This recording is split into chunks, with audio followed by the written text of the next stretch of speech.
Good afternoon.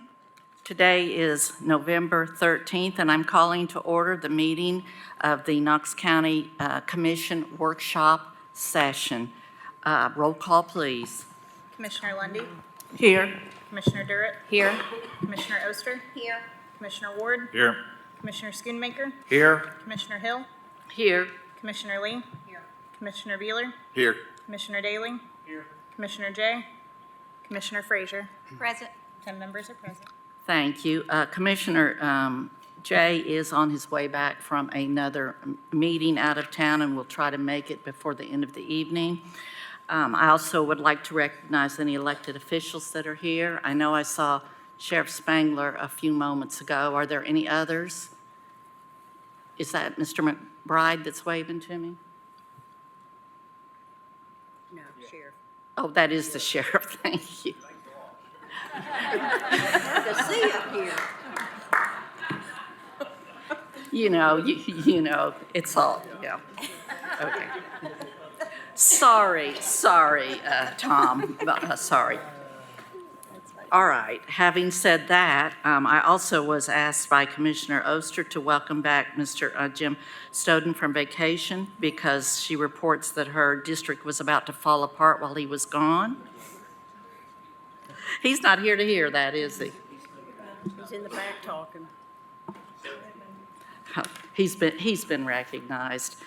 On that, we will move to the Pledge of Allegiance, please, with Commissioner Durrett. If you would please rise and face our nation's flag and render the proper salute. Pledge allegiance to the flag of the United States of America and to the republic for which it stands, one nation, under God, indivisible, with liberty and justice for all.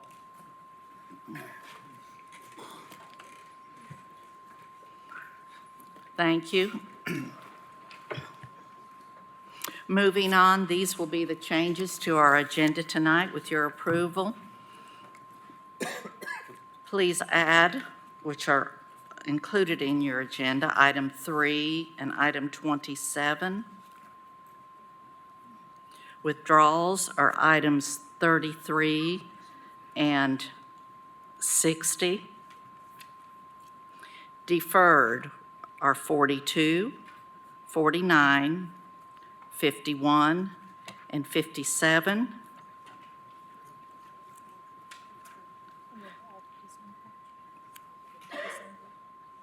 Yes, deferred to December, thank you. Currently on non-consent, we have items 1 through 9, 26, 40, 43, 46 through 48, 50, 52, and 53. Yes, Commissioner Daly? Madam Chair, do we need to add 27 as an add in 49? Because that's an ordinance we need to do, a reading. Do we need to add 27 as what? As an add, it's a sheriff's item, says to be added. It is 27. How about 49? 49 is deferred. Yes.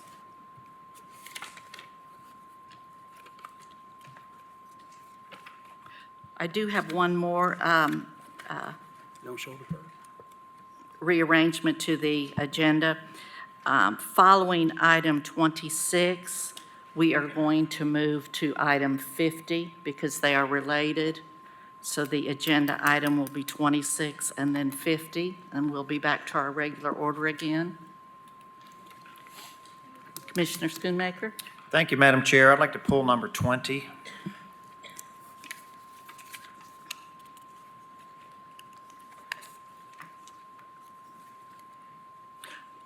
Move to non-consent. All right. Commissioner Beeler?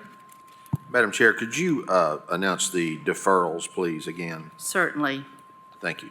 42, 49, 51, and 57. Commissioner Daly? All right.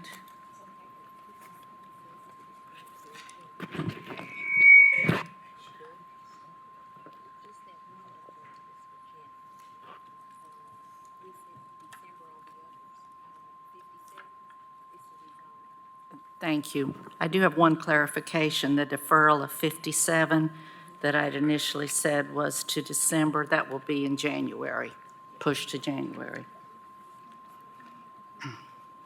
Are there any other comments or questions on the agenda? Seeing none, can I have a motion to set the agenda? Motion to set the agenda as amended. Second. Motion by Beeler, second by Schoonmaker. Any discussion? All those in favor? Aye. Opposed? Motion carries. Thank you. Madam Clerk? Item number 1 is presentation of Do the Right Thing Writing Challenge by Community Affairs Director Emily Schooneman on behalf of District Attorney General Charm Allen. Thank you so much. This is a presentation requested especially by Commissioner Durrett. I'll turn the floor to you, Ms. Durrett. Thank you, Madam Chair. Ms. Schooneman is bringing before us a really neat program that the DA's office is going to be doing. So with that, I will turn it over to Ms. Schooneman. Thank you, and as you said, I have the opportunity and the pleasure to serve as General Allen's Community Affairs Director, so oversee a number of the programs that she offers to the community, and we are excited to be bringing Do the Right Thing to Knox County, and it's a national program that's a writing challenge for middle school students to examine the impact that violence has had on their life. So it's pretty straightforward in that they will write essays and then we will have community members score those. And then, so that part of it's pretty straightforward. We're inviting any Knox County middle school student to participate. One of the great things, incentives about the program is that we will select 2 ambassadors to represent our community, and they get an all expense paid trip to Washington, D.C. to represent our community. They have their guardian as well as their teacher can also go with them. And their writings will be submitted into the Library of Congress. And so here's an example of writings from across the nation that were submitted into the Library of Congress this year. We would also like to provide local incentives for the kids that participate and to recognize our local winners. So we have some interesting things that we're looking at so that we can do that. One thing that we are promising the kids is because this is an opportunity for them to talk to your policymakers, talk to our policymakers, talk to their leaders, their students or teachers, and as well as their parents about what it's like to be in their shoes and to voice solutions that they may have. And so what we're going to do as our volunteers are collecting data or as they're judging, scoring those essays, we're going to collect data and then turn that into a report. So what type of violence are they talking about? Are they talking about any solutions? Are there any trends that we should take note of as a community? The national organization shares a story from another city where their city council is reading the essays and they notice a trend. A lot of the students said, if there was more lighting in this area of town on my street, I would feel safer. And so the city council pretty much immediately approved for funding to make that happen. And so those kids got to see the impact that they had. And so I'd really like for us to see that here in Knox County. And so I wanted to, one, let you know about the challenge. The essay submissions will be through January 30th and March 6th. So we'll do everything in the spring. But I wanted to let you guys know about it to ask for your support to help spread the word. Anybody that you know, to encourage them to participate. Judges, we'll need a lot of judges to help with that process as well. So I have flyers and our website that I can share with you all, but welcome any questions you may have. Thank you. Are there any questions or comments? Seeing none. Thank you so much. That sounds like a great program. Thank you again.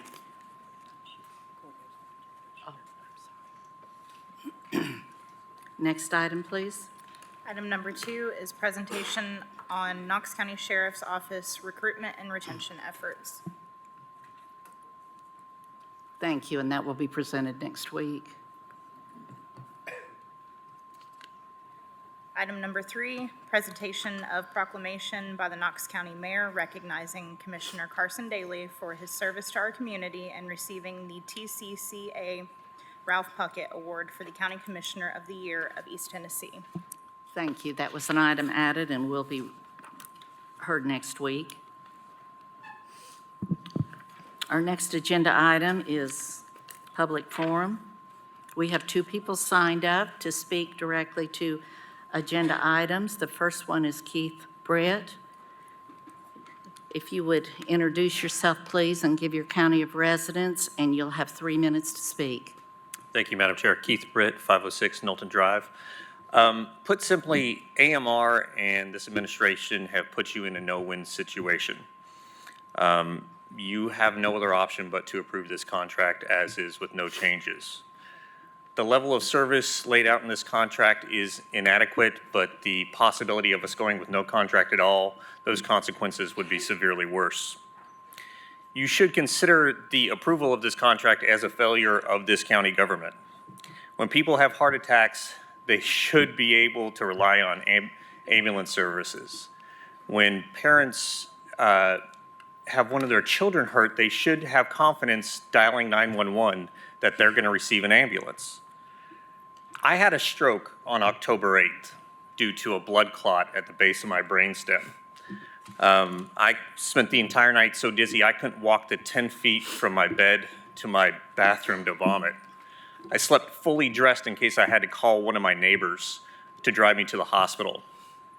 Not once in that evening did I consider calling 911 because I was not confident at all that an ambulance would show up in time to make any difference. And despite my health care costs being covered 100% by the VA, I was in fear that my family would incur a crippling debt. This is the perception of ambulance services in Knox County right now. Basic life-saving service is no longer a reliable option for even me, a politically connected, relatively wealthy man that lives 3 miles from the building we're in right now.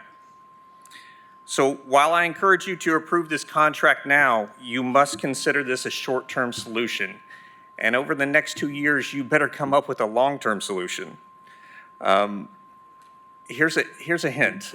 When you're putting the lives of our citizens in a for-profit entity that maximizes their margins by lowering their cost, the people that are going to suffer the most are the people you serve. AMR stated that the problem isn't understaffing, it's overutilization. I am an example that is plainly not true. That's the language used by people that refuse to accept responsibility. The problem is absurdly low pay for our EMTs, our paramedics, and our nurses. It is a whole system problem, but AMR can be part of the solution by paying a living wage. However, they've demonstrated over and over again over the last several years that they're not willing to do that.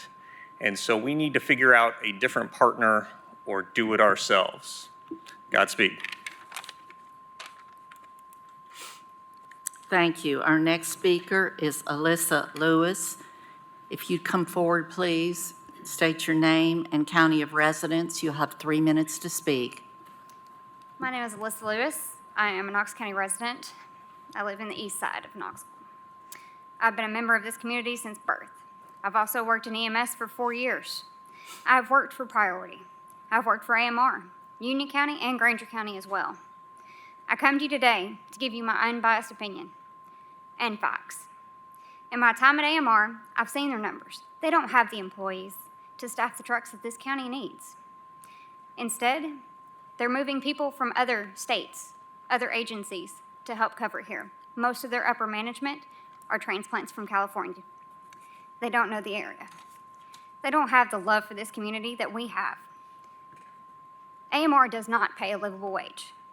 When I was there in April of this year, I was offered $14.48 an hour with years of 911 experience. The only way to pay bills was to work an obscene amount of overtime, generally the excess of 72 to 120 hours a week, running nonstop for 14 to 24 hours depending on your shift. When you report a safety issue to a supervisor and make a formal written incident report on a long-standing employee, you get silently fired. Commissioners, I ask you, what is stopping them from packing up and leaving the county without an ambulance service, just like they did in the 90s to Union County? But the question ultimately is, who is capable of taking care of our community? We all make mistakes. None of us are perfect.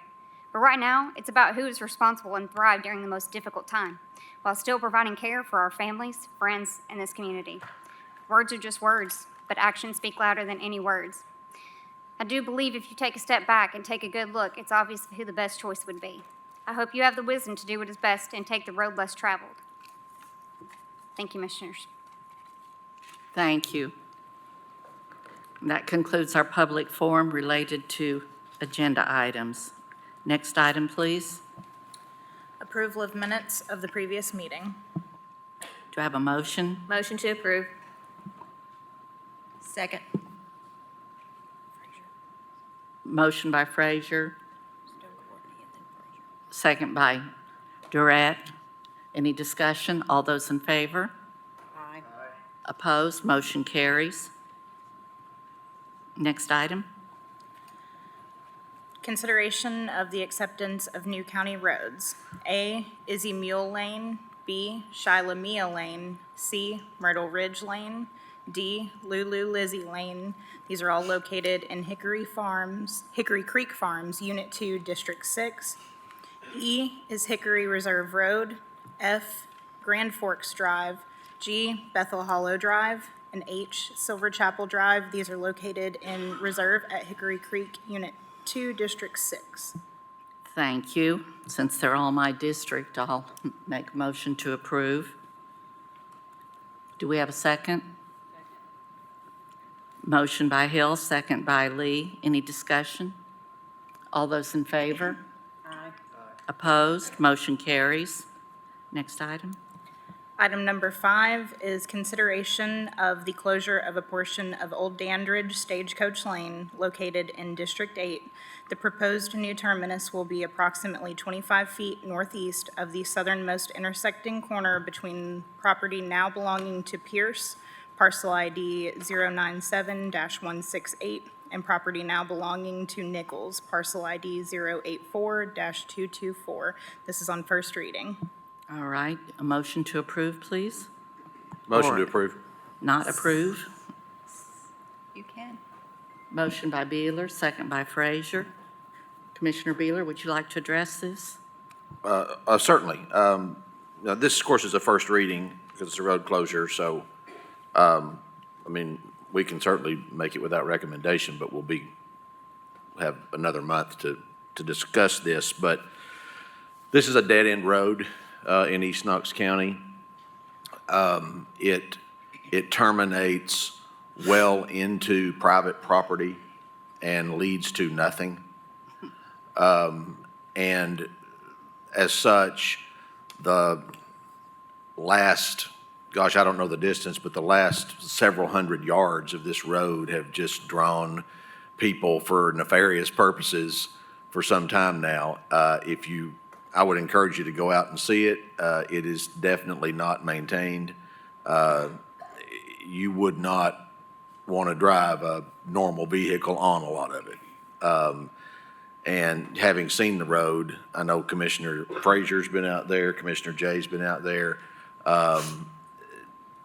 There is no reason for Knox County to be wasting resources on maintaining the portion of this road that we're proposing to close.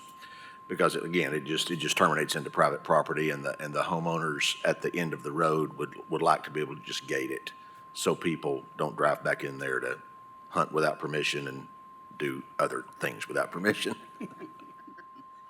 Thank you. Any other comments? Seeing none, all those in favor? Aye. Opposed?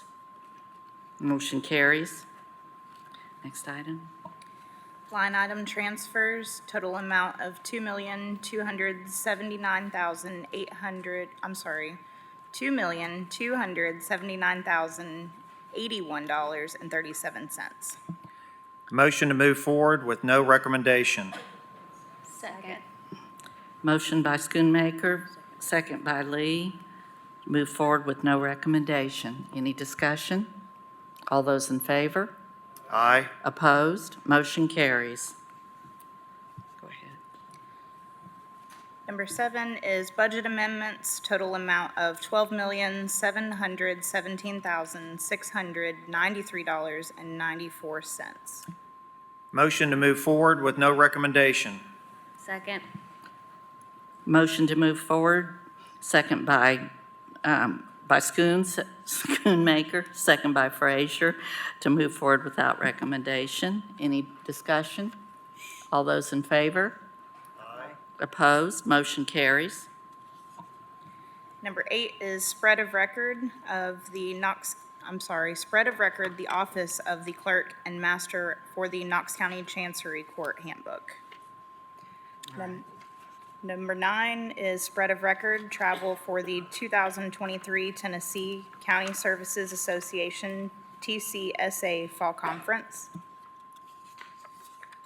Thank you.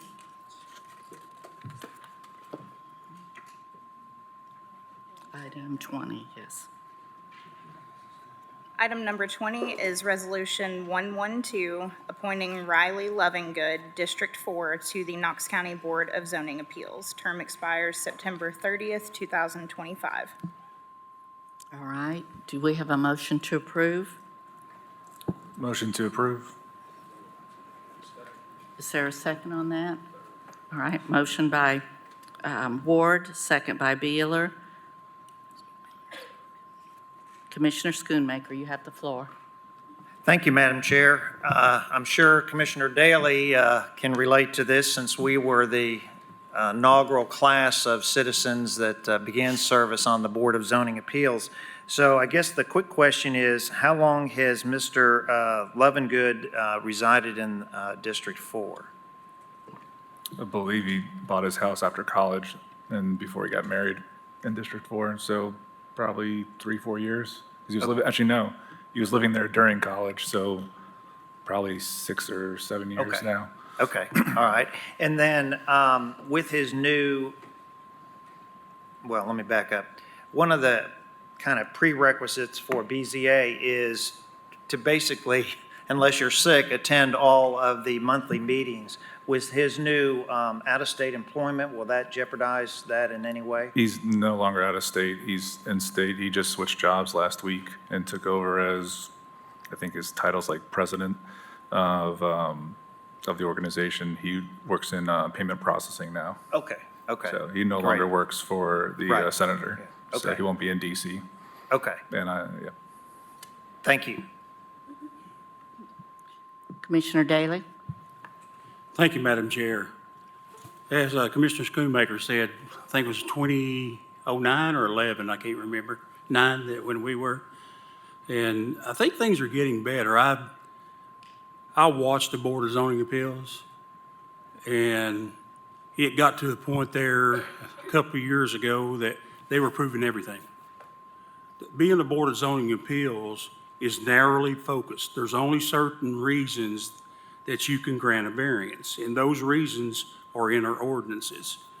And it's gotten better. Law Director Moyers, are they still doing the training before? When we have time, yeah. Yeah. So there's training that has to be done, and, some of the things that come before Board of Zoning Appeals is, I want to build a bigger bedroom, just because. That's not a reason for a variance. A property owner or a developer cannot create their own variances because they want to have a bigger house on a lot and they need a variance to build a 3-car garage. This did pass, by the way. A 3-car garage just because, so they granted a variance. And there was no reason, in my opinion, to grant that variance. So it's very important that when we appoint someone to Board of Zoning Appeals, they are a judge. They've got a black robe on, and they've got to follow the rules.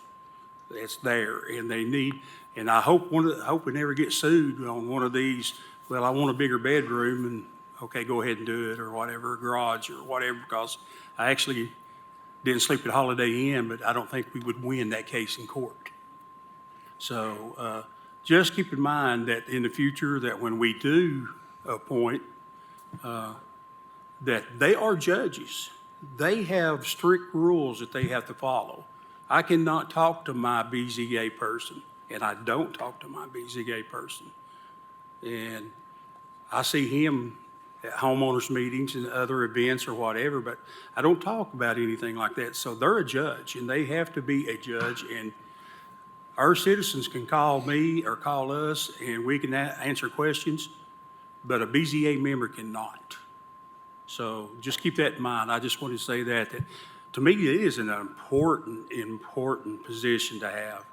And hopefully that with the leadership of former chancellor, now law director, that we can keep it focused on what a true variance really is. Thank you. Commissioner Lee?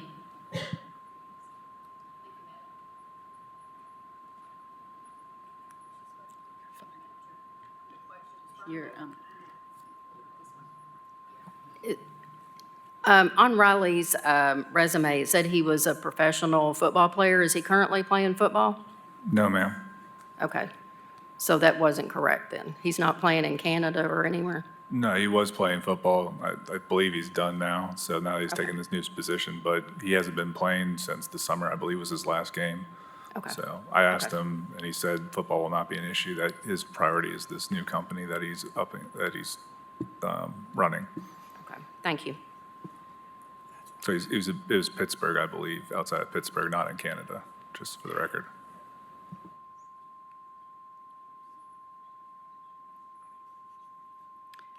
Seeing no other lights, we have a proper motion and second on the floor. Move forward without recommendation. All those in favor? Aye. Opposed? Motion carries. Item number 26 is Resolution 305, approving a defined services contract among Knox County, Tennessee, the City of Knoxville, Tennessee, and Young Williams Animal Center of East Tennessee for Young Williams to be delegated and have the authority to furnish animal control enforcement duties as set forth in the city and county charters and ordinances throughout the city and county with the assistance of the Knox County Sheriff's Office and the Knoxville Police Department for enforcement of state law. Do we have a motion? Motion to move forward with no recommendation. Second. We have a motion on the floor to move forward with no recommendation by Schoonmaker, second by Frazier. Before we begin discussion on this, I did get a direct message from Janet Testerman that she would like to speak to this, so I'm going to give her time to address the commission, and then we'll go to questions. You say your name and county of residence, please. Janet Testerman, 3201 Division Street, Knoxville. Thank you, Madam Chair, and good afternoon, members of commission. Thank you for your consideration of this important agreement for Young Williams Animal Center to assume the responsibilities of animal control. This transition is designed to consolidate city and county animal control services under the operations of Young Williams Animal Center, who currently holds a municipal sheltering contract of both governmental agencies and has for nearly 20 years. The opportunity for Young Williams to bring animal control under its purview would be a win-win for not only Young Williams, the city, and the county, but also for the pets and the pet owners of our community. When it comes to the scope of animal welfare responsibilities, animal control duties are the only pieces of the animal welfare pie that Young Williams does not currently manage. Specifically, apprehending lost and stray animals, answering complaints regarding animals, pursuing cruelty, neglect, and hoarding cases. But by consolidating the functions of 3 agencies under one operation, the community would benefit from a shared set of goals and objectives to provide a united, cohesive, and best practice approach to animal and public safety that are based on training strategies that have proven to be successful across the country. We are not recreating the wheel. Each of you received a recommendation from the National Animal Care and Control Association advocating for consolidation based on increased efficiency, continuum of comprehensive care, consistent messaging and community engagement, enhanced collaboration with our shelter team, and an effective unified advocacy. For the Sheriff's Office, this move would eliminate animal-related complaint calls, create an opportunity to add manpower to other understaffed areas, and reallocate savings to resources specific to protecting our community. It is much easier to bring an animal into the shelter than to keep it out. That's why the goal is to provide city and county residents with a community-minded approach to animal control services that proactively helps pet owners be responsible, helps them come into compliance of local ordinances, and provides needed resources to keep pets in their home. This must include a paradigm shift from the collection of animals to the prevention of animals coming into the shelter. That paradigm shift is accomplished by moving from sight and seize and to the core values of educate and assist. Animal control then becomes one voice in the field with the shelter, and we're all solving problems on the same page. What we do know is compliance goes up with community-based models versus a lack of continuity, which results in more complaints and conflicts, and at the end of the day, one goal will be to decrease citizen complaints. Young Williams has already become a national model with our save rate and innovative programs, which is why we want to assume the remaining piece of the animal welfare pie so we can be a full-service national model and a humane city that gets it right. It is Young Williams' goal, by consolidating the management of animal control service of Knoxville and Knox County, that our commitment and innovative progressive approach to quality, comprehensive, and consistent programs and services would showcase us as an even more valuable community partner. Our desire to promote animal and public safety while also building robust educational outreach, emergency response, disaster planning, and a healthier, more humane community would benefit all citizens and pets. And at the end of the day, we are invested in creating Knoxville and Knox County as one of our country's pet-friendliest cities and fulfilling our mission of a home for every pet. Thank you. And thank you. Do we have any questions? Commissioner Lee? Thank you, Madam Chair. I do support our officers not having to go out on these type of cases, dog barking, but I do have a question. Sure. Any complaints with Young Williams, is it going to be directed towards you, or will that go to the sheriff? And then where is the accountability? I mean, ideally, being the designated department on record, we would prefer any complaints come to us so we can run intervention and mitigate any of those issues. Thank you. Commissioner Frazier? Thank you, Madam Chair. Hello, Ms. Testerman. How are you? I'm doing well. Thanks for asking. Good. Walk me through the transfer of responsibilities first, and then also walk me through the training process for those officers who will be the new animal control officers. So the stated transition date would be April 1st, so needed a runway. That's still a very short period of time to do that. But I go back to, we're not recreating the wheel, and have, consulted and with my peers across the country and those shelters that do oversee animal control, which several in Tennessee. So that said, I mean, we would obviously need to start, any officers with both city and county would be welcome to interview for their positions. But to that point, we would maintain the same number of personnel, which is 17, to run this department. We would staff. We would train, both NACA, the National Animal Care and Control, training modules. Our individuals who go through this, but as far as a training and learning and development budget, I mean, that is built in. We want to set this program up for success. And as well, Young Williams is fortunate to have relationships with national organizations that also have field training that would actually come in, boots on the ground, help train our officers in the field, again, with this community-based model in mind. So some of these members of the animal welfare agencies are also members of the NACA National Board. So I think we're fortunate to have those relationships who have been part of this process. Thank you. Would you also walk me through a call coming in through dispatch? just kind of the steps that follow. So virtually, the transition would be seamless as far as the responsibilities. So 911 would still handle the dispatch of calls at this point, and so they would be dispatched virtually city and county, but the officers under that would respond just as they do now.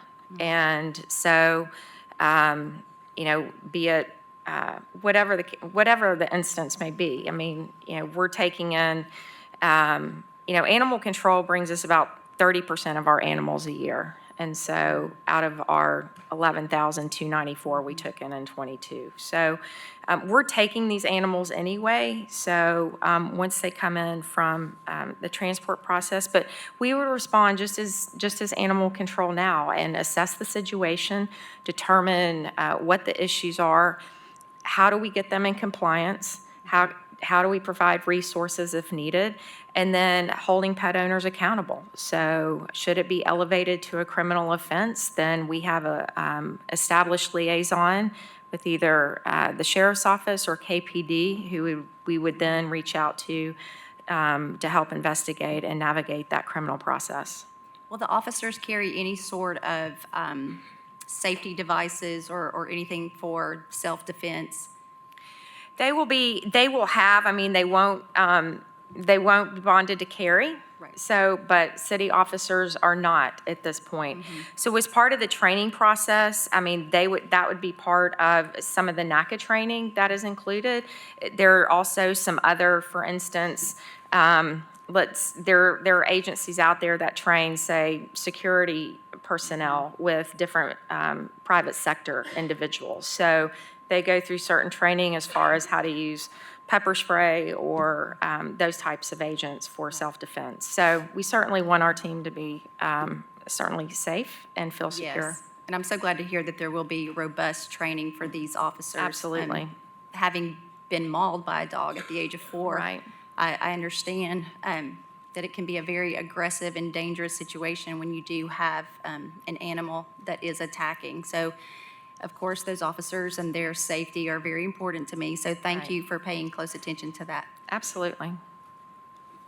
Thank you. Commissioner Schoonmaker? Thank you, Madam Chair. I was looking over some old documents from a May 2016 County Commission meeting that I attended, and I noticed that we had approved a defined services contract for Young Williams that began on July 1st, 2016 and ran through June 30th, 2017. Was that just a one-year test, or did we extend that further than the 2017 period at that time before it went back to the Sheriff's Department? I'm assuming that was for the Divine Services contract for our sheltering agreement. We did at one time oversee county Okay. animal control. That was under the Health Department, but that was prior to 2016. So I'm assuming that's the sheltering contract you're referring to. Great, thank you. I knew you'd know the answer. You're welcome. Thank you. Commissioner Daly? Thank you, Madam Chair. Hello, Janet, how are you? Hello. Question, we keep saying hear the word officers. Are we talking about KPD and KCSO officers, or are we just talking about your employees, which will not be officers? Field service personnel, Okay, that's not officers. not sworn officers, correct? Yes, just want to make that clear. They're not officers from KPD or KCSO. That is correct. Although I will say that KPD is referred to as officers. However, they are civilian employees and not bonded. So I guess universally that's kind of been the term, but field services personnel. What is your staff now? How many? Yeah, staff number? 91. 91. And 17, are you expecting 17 new hires for this? That is correct. Okay, thank you very much. All right. Any other comments or questions? Seeing no more lights, Commissioner Daly?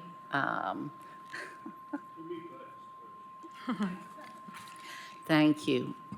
We have a proper motion and second on the floor. All those in favor? Aye. Opposed? Motion carries. Thank you. Item number 50 is ordinance O-23-11-102, amending the Knox County Code, Chapter 6, Article 2, Animal Control, Section 6-31, definitions, to amend the definition of animal control officer in order to authorize a third party to furnish animal control enforcement duties as set forth in the city and county charters and ordinances throughout the city and county. Ordinance number O-96-5-101, adopted June 24th, 1996. Ordinance number O-07-12-102, adopted January 28th, 2008. Ordinance number O-15-4-101, adopted May 26, 2015. And ordinance number O-19-3-102, adopted April 22nd, 2019. We are on first reading. Thank you. Do we have a motion? Motion to move forward with no recommendation? There's a motion on the floor by Commissioner Schoonmaker, second by Commissioner Lee, to move forward without recommendation. Is there any more questions or discussions about this? Seeing no, Commissioner Schoonmaker. Thank you, Madam Chair. I guess does the sheriff, since he's I have a quick question.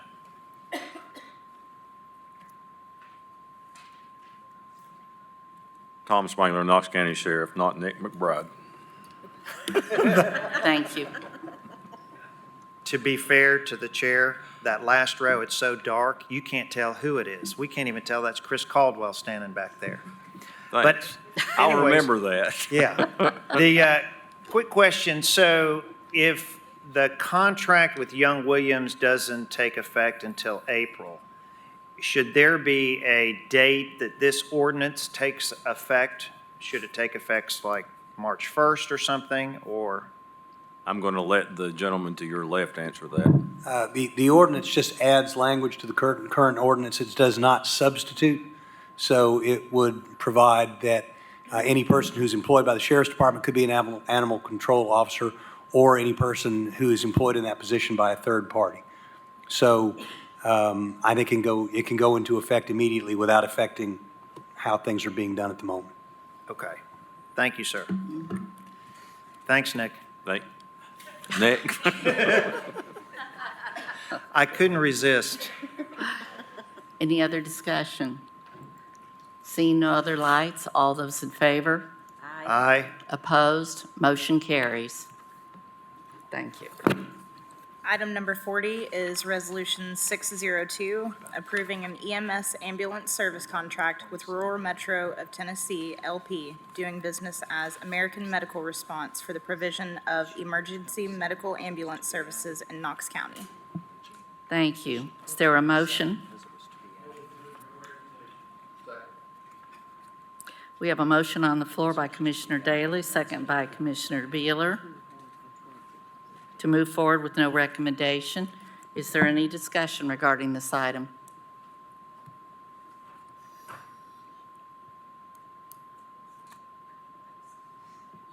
Commissioner Frazier?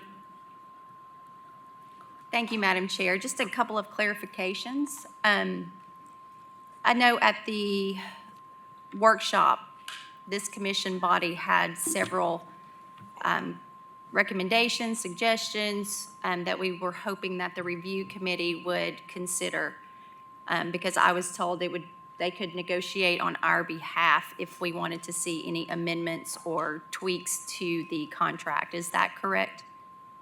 That would be a question for the law director. I'm not aware of that. I was distracted. Would you repeat the question, please? I asked about, at the workshop, commission as a body had some recommendations or suggestions for consideration by the review committee that could act on behalf of the body when we were negotiating the actual contract. Is that still correct?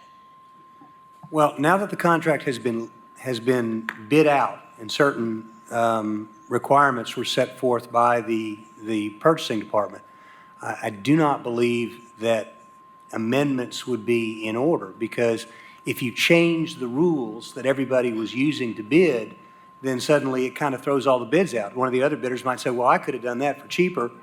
So I think the duty of the body is to approve or disapprove. If you disapprove, you can make suggestions, and the mayor can take those on board if and when he relets the contract. But I don't believe that the commission can amend the terms in a fashion that would be fair to all the parties that took part in the bidding.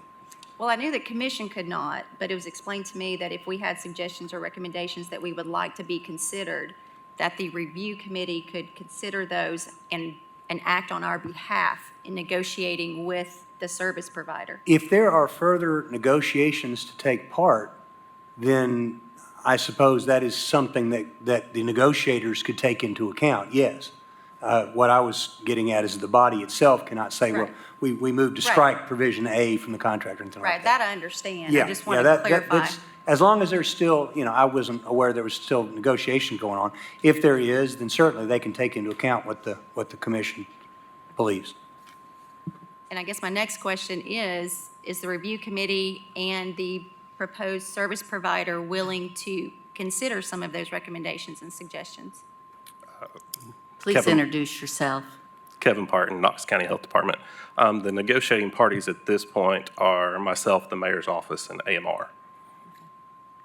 So are you willing to consider some of those suggestions and recommendations? I suppose it would depend upon what it is, and how it would change potentially the RFP itself. Okay. For instance, I know one of the suggestions that you had was the other first responder organizations also have the ability to fill out a feedback form that is inside the Yes, I contract did see itself. that amendment. I did. Yes. Okay. So some are very easy and very amendable, but depends upon what the others are specifically. Okay, thank you.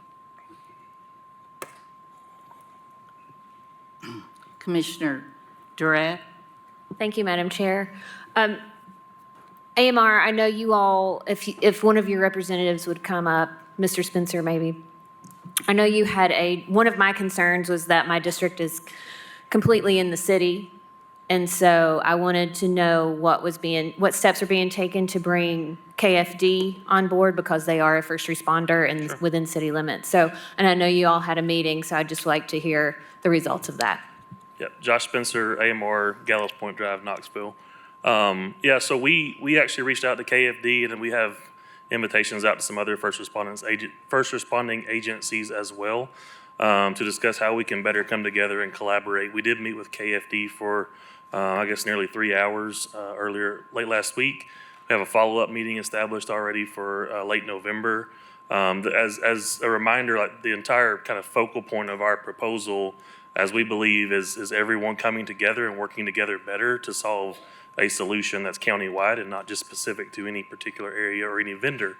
So that was the largest part of the meeting. It was a lot of collaboration, sharing ideas, things that worked in the past that may work now, may not work. And I thought it was very well received by both parties. Thank you. That's all I needed. Thank you. Commissioner Schoonmaker? Thank you, Madam Chair. Earlier, I saw Brad Anders. Is he still in the building? Oh, good.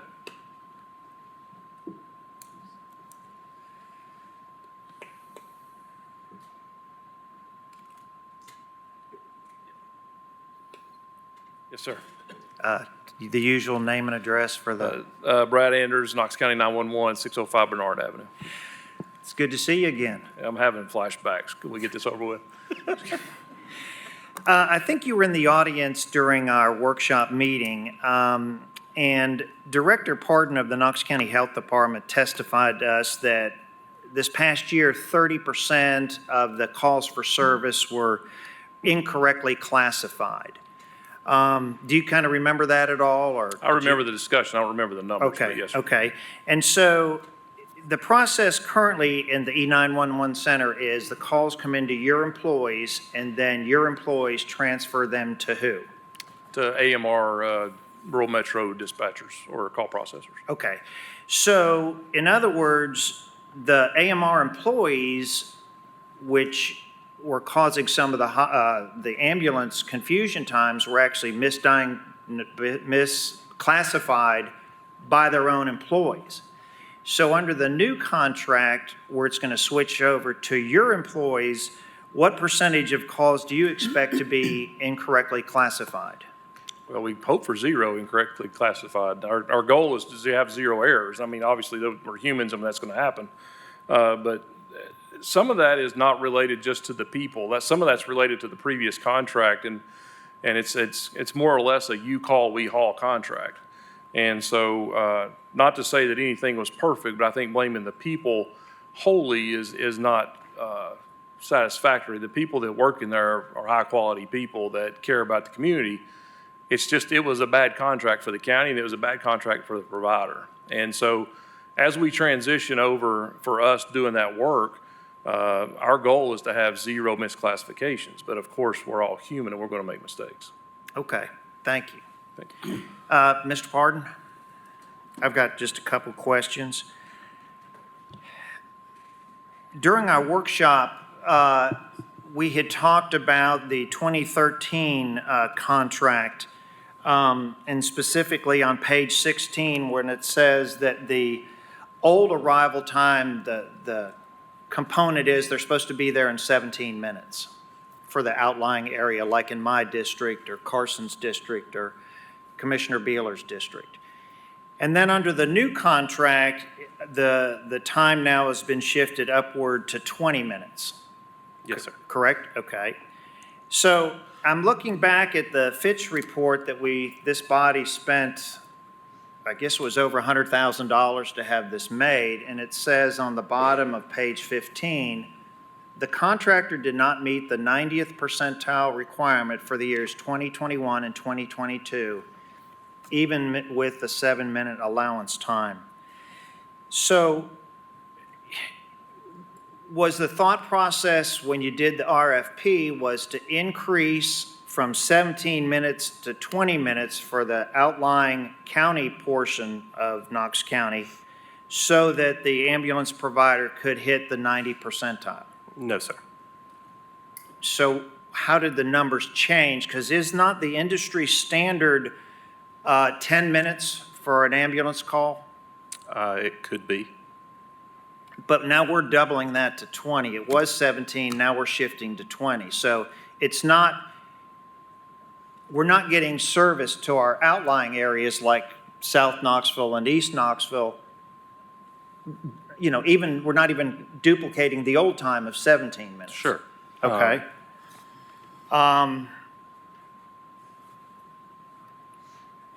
You served on the evaluation committee, correct?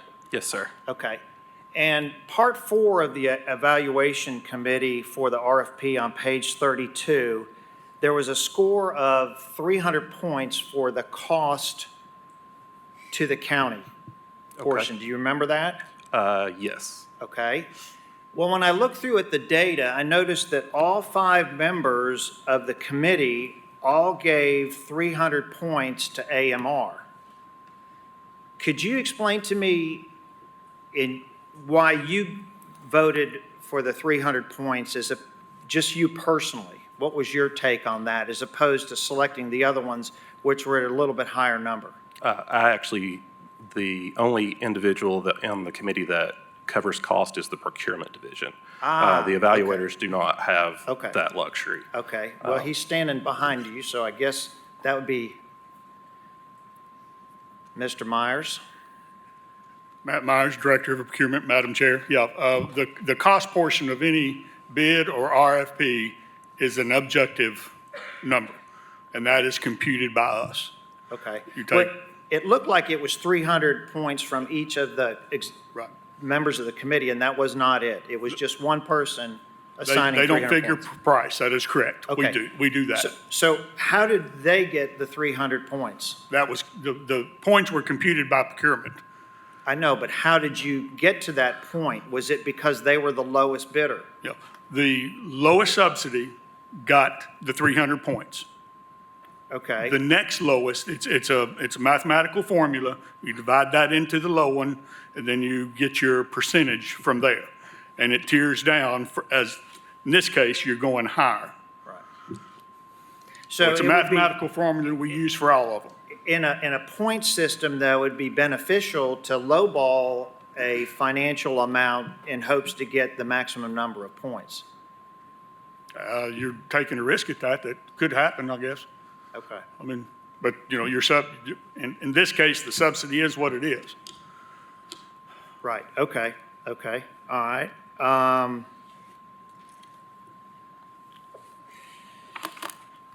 Mr. Pardon, back again, sir. This body and your office and the mayor's office started this notification of a new ambulance contract about a year ago. Is that a fair statement? Sure. That's Okay. when we started on the process. So in the past year, AMR, knowing that they are potentially up for a new contract, and maybe not getting it, did their calls of service times decrease? Did they have this big push to show Knox County that they've met all the benchmarks where that they would not receive any financial penalties for missing those benchmarks? It was peaks and valleys is the Okay, best so it answer I wasn't can an give you. all hands on deck, we're going to do whatever we need to do to show the Knox County community that we're the guys that need to be here for the next 5 years?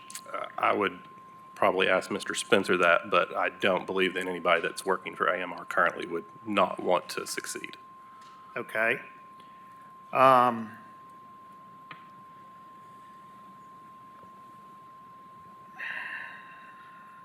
see here.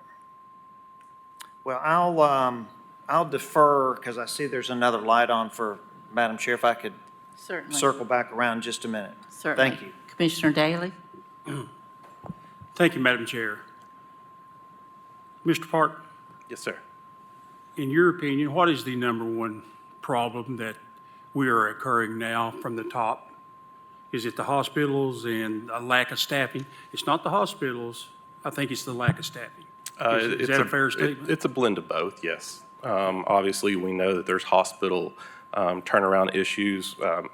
Talking with Mr. Spencer not long ago, those are becoming better, but staffing is definitely an issue.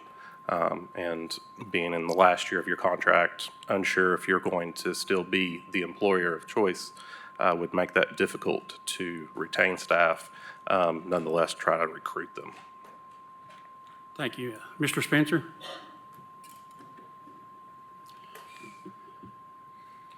As several people were stating, and Mr. Britt a few moments ago, we may be we're in a situation where we'll probably have to vote yes.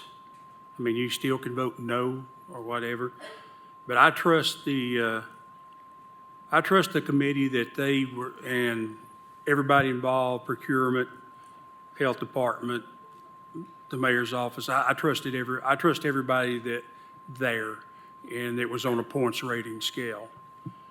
That being said, I'm not going to look at the past. I'm going to look at the future. That being said, since it has been announced that AMR was awarded prior to commission's vote, the contract, what has changed as far as your staffing, your employee morale, things like that? Because, like I said, I'm looking to the future. I'm not going to look at the past. Past is past. We just got to figure out what we can do come February, actually not February 1st. Actually, for AMR, it's November the 13th. Yeah, so thank you. Great question. As Mr. Parton mentioned, one of the challenges that we face during this process is the uncertainty and the anxiety of some of our workforce. So will they have a job on February the 1st of 24? I will say we certainly did see some attrition issues throughout the last 6 or 8 months. I'll also say that, the day after we were notified with the intent to award, we started to see an influx of applications start flowing back in because there seemed to be some security, and that's what obviously the workforce wants and needs. I will say over the last 2 or 3 weeks, we've hired 12, I think, full-time employees. That's a pretty good start. A lot of the things we're doing, obviously, we're changing some of our work schedules that makes for a better work-life balance for our workforce, and provides, more time off away from work, which is obviously important and needed. So I think those two things combined, the intent to award, as well as some of the changes that we've made to our deployment and shift types, has certainly drawn an interest back to the candidate pool and get the applications flowing back in. I requested from October 1st till whenever I requested it last week, the number of ambulances that you had on the road. And, I want that basically, if you would, update that for me. Get that and update it for me. How many ambulances do you currently have available? I mean, not on the road today, but available. How many vehicles or Yeah. total? I think we have 46 ambulances currently in Knox County with AMR. And if you had 46 paramedics, they all would be on the road. Well, not all on the road, but there'll be more than 16 to 20. Sure, I mean, our goal is as many as we can possibly get on the road. We'd love to have staffed and on the road. I think yesterday, I think we had somewhere north of 20, 23 or so ambulances staffed yesterday. If I remember correct, we're, low 20s again today.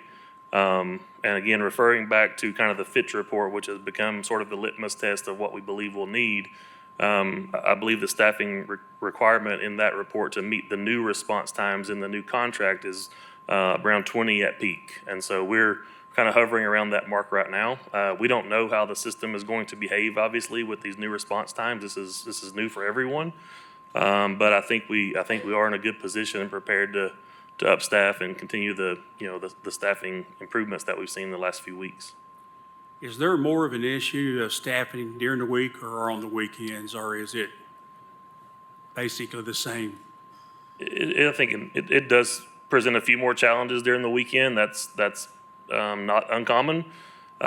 We do have some pretty aggressive shift differentials that we offer to our workforce for nights and weekends. Here in the last couple of weekends, we've seen a pretty nice improvement over what we've seen in some previous weeks. So again, we're definitely marching the right direction. Do we have work to do? Sure. Are we making some of the necessary changes to get better results? Absolutely.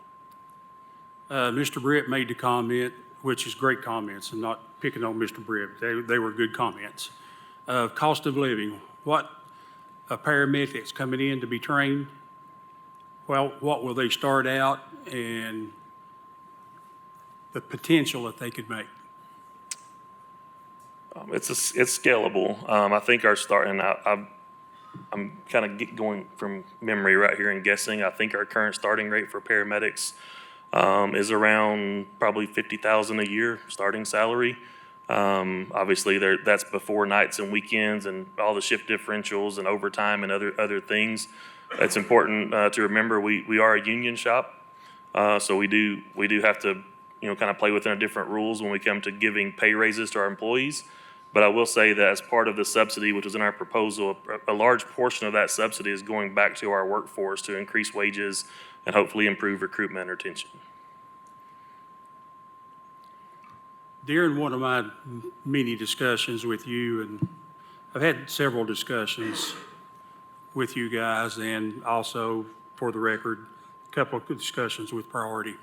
And if I'm not mistaken, you say that you're going to change your shift from a 24/48 to a 24/72, which will give the paramedics more time off, which is if I figure that right, about 7 or 8 days a month that they're working, and they're off all that other time. And I know it's a 24-hour shift, and I've never worked a 24-hour shift. I don't think I've ever stayed up 24 hours in my lifetime as far as that goes. But do you think going to a 48 to 72 will increase your paramedics? Yes. I think we've already started to see some of that because of just the announcement a couple of weeks ago. Now we have to go through a full shift bid kind of process as per our rules. But yeah, that is a very desirable shift type in the EMS industry right now. And that's not the only shift type. There's certainly other that we offer 12-hour shifts consistent with the same schedule the hospital or maybe the sheriff's department works. But yeah, that's a very desirable shift type. We've deployed that, and I oversee about 8 different markets. I think 5 of my 8 have that shift schedule. That's very popular, and folks really like that, and most of those operations are very well, if not fully staffed, because of the shift type. To follow up on Commissioner Schoonmaker's comment, when you live in Seven Islands, you live in, I'm not going to say Corrington, what's past Corrington? Graveston, where I live. Way out there. I mean, way, way, way out there. I thought I was there, but I wasn't there. I had to keep on driving. Is it hopefully in the future that it's possible that there's an ambulance stationed there at Rural Metro or at Small Volunteer Fire at Johnson University? Hopefully that they can stage it there. And I know Chapman Highways is, without a doubt, I'm sure Chapman Highways is our major call down that corridor there, because about everybody lives right around that corridor.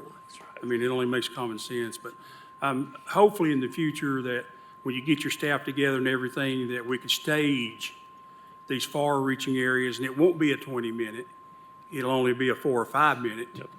And you can come, you understand what I'm asking? I do, yeah, and that's part of really a dynamic system. And if you kind of think about it, the idea is to have as many stations around kind of the perimeter as possible, with more of the 12-hour kind of busy trucks or 10-hour trucks running in the middle. That's essentially a building for them to stay in when they're not busy, right? When the system is moving and there's, if 20 trucks in the system and 18 of them are on a call, obviously you have to pull those resources in so you can better meet response times across the entire county. But yeah, I mean, in a perfect scenario and in a good scenario, that's certainly where we want our ambulances to be stationed, because it just makes sense just from a geography perspective. Yeah, that would be an agreement between the ambulance provider and the fire and rescue, whoever that That's is. correct. And I think if that was possible, I hadn't mentioned this to Mr. Vandervaart, but I think that we should be able to help there, that if we needed a room or whatever, add addition or something, that we might be able to look at that ARPA funding, something like that. Like I say, I'm looking to the future. I know the past. Man, if I knew the past, I'd be a multi-billionaire. I wouldn't, that's for sure. So Josh, I'm looking, if you get awarded, AMR gets awarded this contract, I'm looking for the future. I'm not going to look at the past. And it's no use crying over the spilled milk. We just got to go forward.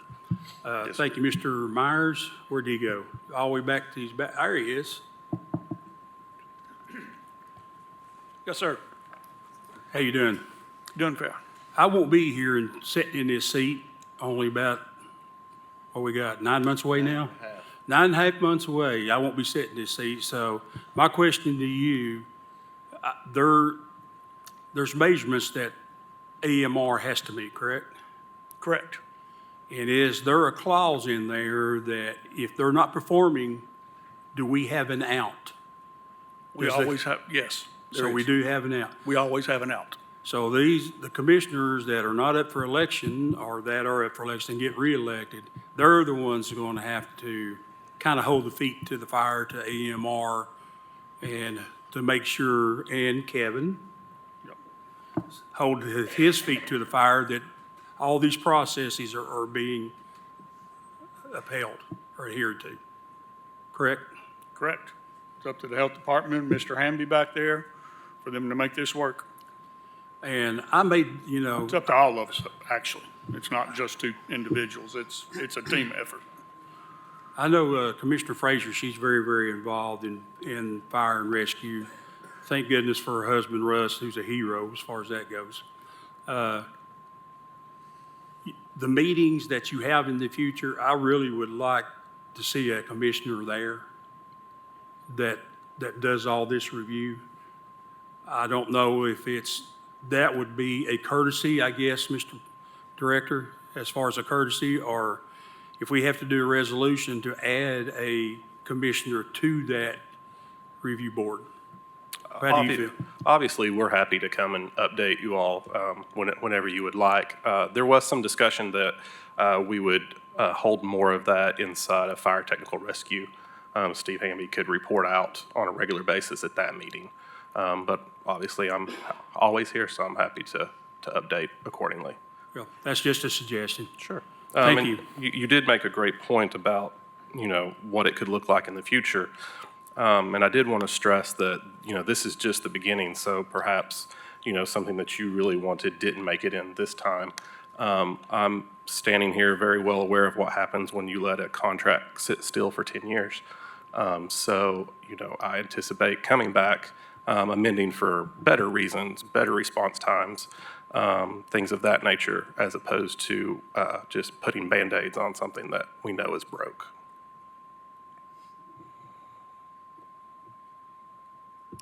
Commissioner Schoonmaker? Thank you again, Madam Chair. This, I guess, would be for Mr. Spencer.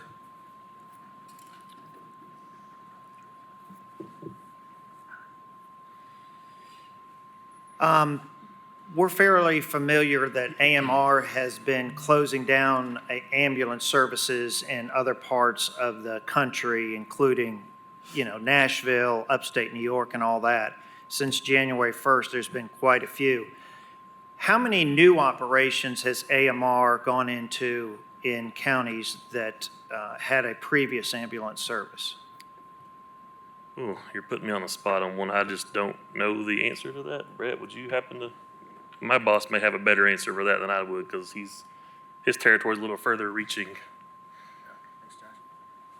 Hey, Brett Jovanovich, Gallows Point Drive, AMR. For those of you that don't know me, to Josh's point, I'm Josh's boss. I'm the regional VP for AMR. But Commissioner Schoonmaker, to your point, we've seen a number of communities across the Southeast, which is the area I'm responsible for, which is Louisiana up through Arkansas, up through Kentucky and West Virginia, and everything to the East Coast. We've seen a number of communities moving both from governmental EMS shifting to private, and we've seen some communities moving from private to another private provider. There's a number of communities that we've bid on in Georgia specifically. We've seen success in rural Mississippi and growth and expansion.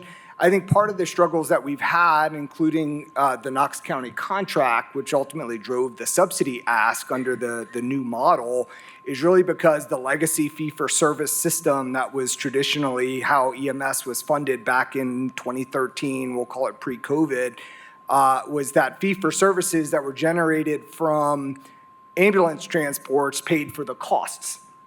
What we've seen is due to economic and inflationary pressures, the costs have far exceeded that fee-for-service model, right? So we've really worked to right-size these contracts. In some contracts, we find ourselves in a scenario where we have to walk away because they're no longer financially feasible. I think from a Knoxville perspective, we certainly bid what we felt was appropriate and sustainable for the long term in the community. And, we're obviously excited we won the procurement, but we could have been on the other end of that too. So it's important to reset. Yeah. So are you saying that in the Mississippi market, you added one new contract this year? It's multiple. I can certainly follow up and give you a list, but there's multiple More than contracts. One. Yes, sir. Okay. All right. Thank you. Mr. Spencer, since you've been the face of AMR for the workshop and for this meeting tonight, are you confident that your people are telling you exactly what's going on in this market? My people, as in our workforce, our local EMTs and paramedics? Yeah, your management staff. Yes. Okay. Well, because of the public now understanding was a rebidding process for ambulance service, and because of the coverage in the media, which has been great, excuse me, a lot of people have been reaching out to us individually, and some in some high-profile positions. But do you have any idea how many ambulances were actually fully staffed on this past Saturday, Veterans Day? So 2 days ago? Yes, sir. Just looked at that. I think we peaked at 15 ambulances on Saturday. We provide that report to Mr. Hamby every night, every day at 3 o'clock. Would it surprise you if the number was 6, That's not accurate. fully staffed? And how many times on Saturday, because you were dropping patients off, were you at a level 0? I'm not sure of the number. Would they be reporting that to Mr. Pardon? I guess If you were? No? Okay. Okay, so we don't really know if that's fact or not. Because I guess the thing is, and this wasn't a UT home game. When we have a UT home game, there's ambulances on every corner in downtown Knoxville. I mean, you guys got that fully staffed. There's, what, 45 ambulances within a 6-block area? But when I hear that there was only 6 on last Saturday, that's kind of surprising. So if you don't mind checking with your staff to see if that is actually an accurate number, that they were staffed. I'll be happy to follow up on an accurate number. And just for clarity, the most we deploy on the UT football games is 6 ambulances, sometimes 7 depending on the game. And some of those ambulances come from other communities to come and help, so it doesn't deplete our resources on the street. Okay, okay. Well, you know, we've heard since the beginning of this contract, one of the problems was that the hospitals weren't cooperating and there was extensive wall times. And so apparently your PR representative reached out to the local hospitals this week, and we were just furnished a letter from Tenova Medical Center just before the meeting started. And it said they went back and did an analysis, and their wall times at the Turkey Creek Medical Center was 23 minutes, and at the North Knoxville Center in Commissioner Lee's district was 36 minutes. So that's not these 50 minutes, hour and a half waits that we're hearing as wall times. And this is just one of the other 3 hospital operations in Knox County. So I guess the public is there, you know, it's kind of funny. They're saying, well, they're blaming the hospitals, then they're blaming the EMTs, next they'll be blaming the weather. So I guess our point is, you know, we haven't seen a dramatic increase since a year ago that you guys are serious about wanting to maintain this contract. Because everybody sitting at this table, we are tasked with protecting the health, the safety, and the welfare of all the citizens of Knox County, and we take this very, very seriously. And so I did have just one final question for Mr. Caldwell.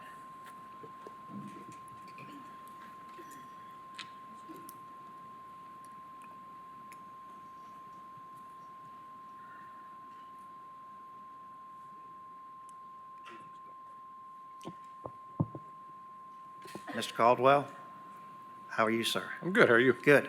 Hey, just a quick question. Financially, if a contract was not initiated by February 1st, does this legislative body have the powers to enact an emergency resolution to fund an alternate source for ambulance protection for the citizens of Knox County?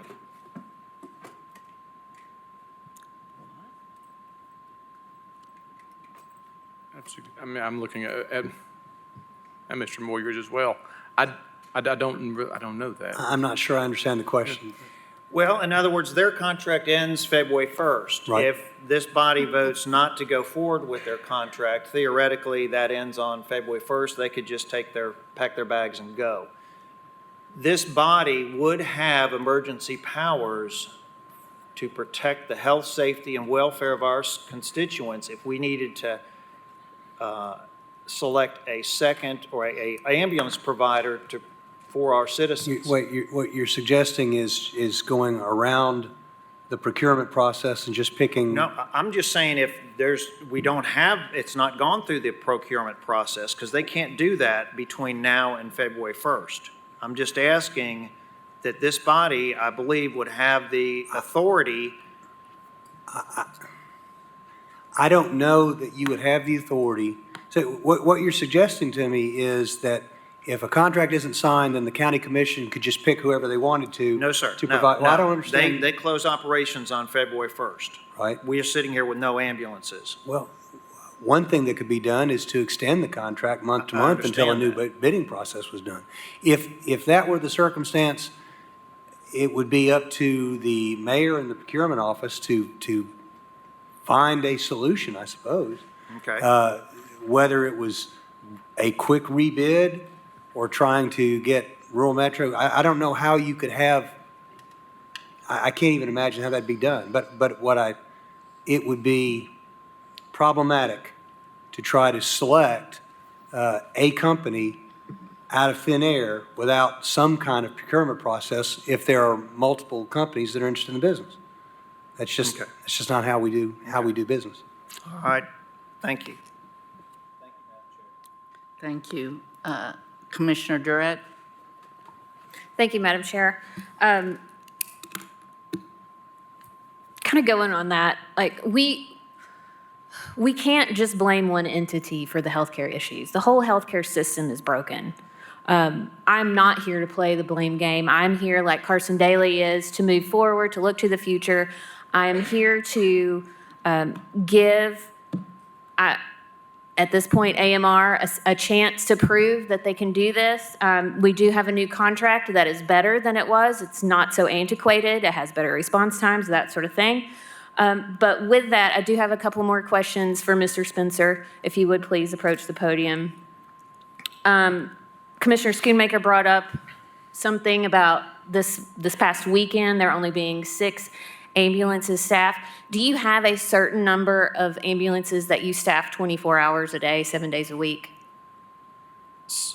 I mean, Like, is there a minimum that are that you want on the? Yeah, I mean, it's fluid. I mean, we aim for the 20 number. That's kind of our benchmark. And so there's days where it's 26, like a couple of days ago. There's days where it's 17. I think last Saturday was 15. It is certainly it's a moving target. As in any business, people call in for work. They have family emergencies, and so we're constantly working the schedule. Is there a minimum though that you won't go under?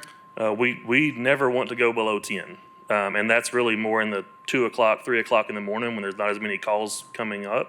And we typically stay around that number at night, late at night, early morning, and about 4:30 or 5 a.m. it starts kind of ramping back up as the call volume ramps up with it.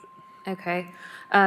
And is it just the response times that's better about the contract, or what? Why are you all here again wanting to do this? Like, what makes you, especially with this contract, want to continue working for Knox County? So I think first of all, we've been in this community for many, many years, and we certainly don't want to turn our back on this community through a challenging healthcare time.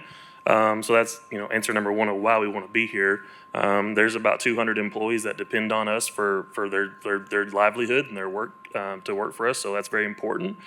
But some of the changes of the contract that I feel like are important and sometimes perhaps even often overlooked because we always kind of tend to tunnel vision on certain things. But there's a great part of the contract really defines and focuses also as much on clinical outcomes and clinical ability of our clinicians to perform in the street as it does about how fast they drive to the scene. There are certainly a number of calls, as has been very well mentioned, that 90% or so number are priority 1 calls and only 30 or so percent is actually true priority 1s. What's really is important is how are we treating, are those patients being treated? Are they getting, is the end of their experience better for them? And so that's one of the major focuses. And the other thing we keep saying, we fundamentally believe that having a unified medical director in the county is really going to do great things for this community as it ties all of the first responders together under the same clinical ability and platform. And I think that's the most beneficial thing of the new agreement, quite frankly. All right, thank you. Yep. And one for Mr. Parton. How are you doing? I'm great. Glad when this is over? Yes. I appreciate all the time and work you've put into this. One of the questions, or it was brought up that this would be a joint effort in holding our ambulance provider accountable. Is there a specific person? Is that unified medical director the one that will hold AMR accountable if there was a breach in contract? So the medical director will hold the clinical standards for AMR. In this contract, unlike the last, they do have clinical metrics that they have to make. From a compliance time response, Mr. Steve Hamby, way over there, is the individual that has that task. So. Okay, so, because I know you said you would update us frequently and that sort of thing, but ultimately this decision is resting with this body. And so I wanted to know who to talk to, because we have, since this process has started, been receiving emails from constituents about complaints for this, that, and the other. So I would want to know, me personally, who I would send that to. In the next contract, you could actually send them to AMR, as they'll have a complaint portal, and that gets reported to us monthly. But if anything is egregious or you just want to, you can reach out to me or Steve. Okay, thank you. Yep. And Commissioner Schoonmaker, at 3 o'clock on Saturday, AMR had 15 ALS ambulances and 8 BLS ambulances, according to the dispatch supervisor. And there was no zero time. That I don't know. We don't track level zeros in compliance. Thank you. Yes. Commissioner Oster? Thank you, Madam Chair. Mr. Spencer, got a kind of a question, comment, I guess. Speaking to you numerous times, obviously, and like I said, when we had the meeting here with commissioners on AMR, there are a lot of good changes that I see forward, and I think that we can always look back and see of issues, but I think it's important to step forward and move in that direction. So I had asked you, and you had agreed, so I want to make sure that you're still on board to, what I have asked Mr. Spencer to do is to be in front of this commission quarterly to give us a report on what good things are happening at AMR, what challenges you guys are still having, because I think as commissioners, knowledge is power, and we're able to share that knowledge with our constituents. And so that's something that I hope that we'll do at least the first year and see how it's kind of going. But I hope you're still agreeable to that. Yes. I appreciate that. Thank you. Commissioner Lee? Thank you, Madam Chair. I have to respond. I just saw this letter since Commissioner Schoonmaker brought this about Tenova, and I'm appalled by this letter that we got from Tenova. I was at Tenova North 3 weeks ago, sat in the waiting room for 5 hours, and all I got was somebody to take my name. I couldn't even sit in a chair. And the people around me had been there 7, 9 hours. For them to say that 26 minutes, 23 minutes is absurd. So it's appalling that they sent us this letter, but the hospitals do have to accept their responsibility. Thank you. Commissioner Frazier? Thank you, Madam Chair. Just a quick follow-up. I wanted to first thank everyone. I know it's a thankless job, and I know that you all have spent a lot of time and attention and effort on this process, and I know that we have said we have felt very hurried. And to clarify that, hurried on our part of this process. I know that you've heard us, especially me, ask a gazillion questions. You've always answered my phone call. You've always answered my questions. You have listened to me. And I do tend to talk a lot and try to think outside of the box.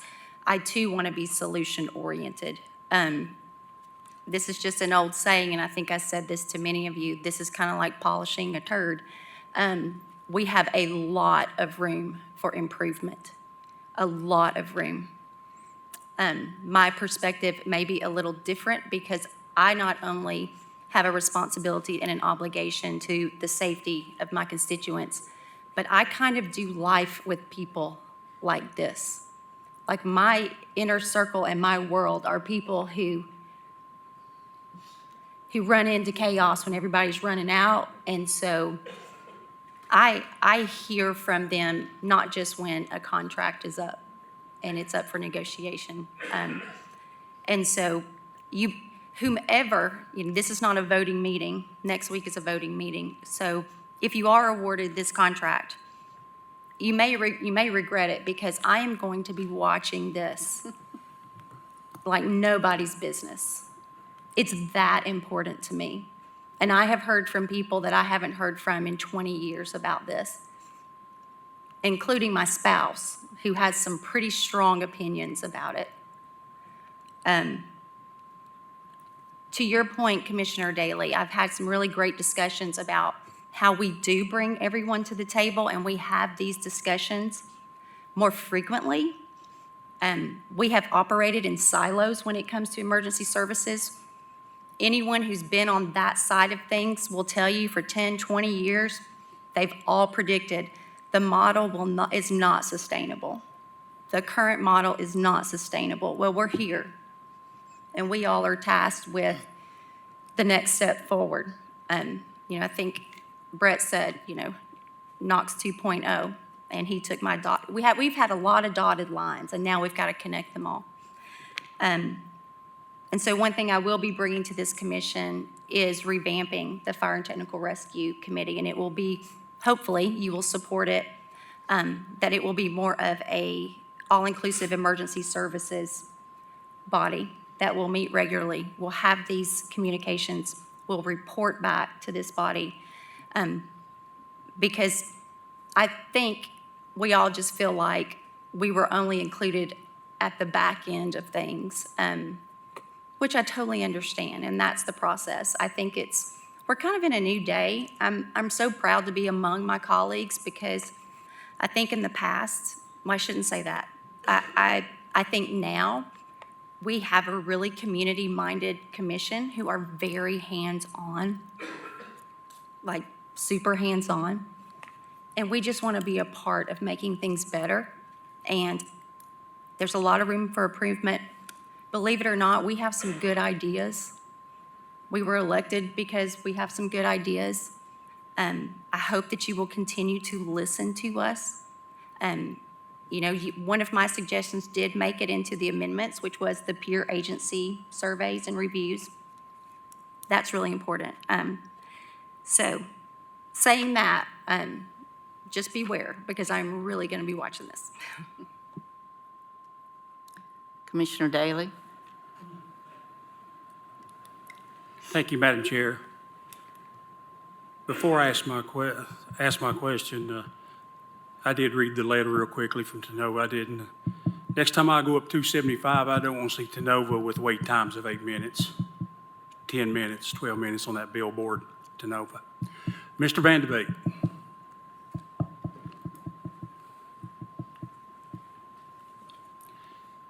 Ken, you and I have had discussions, and I don't know if you can, yes or no, about the Mission District.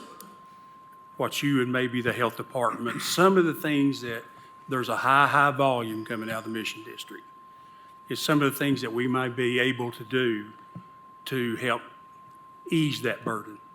Yes, sir, absolutely. And I appreciate the question, Commissioner Daley, because it's really a unique opportunity. As I mentioned during the workshop, when you think about, particularly for those of you that have county balance districts, Commissioner Beeler, yourself, Commissioner Lee, Commissioner Schoonmaker, Mr. Frazier, and even those of you that have hybrid districts like Commissioner Oster, Commissioner Ward,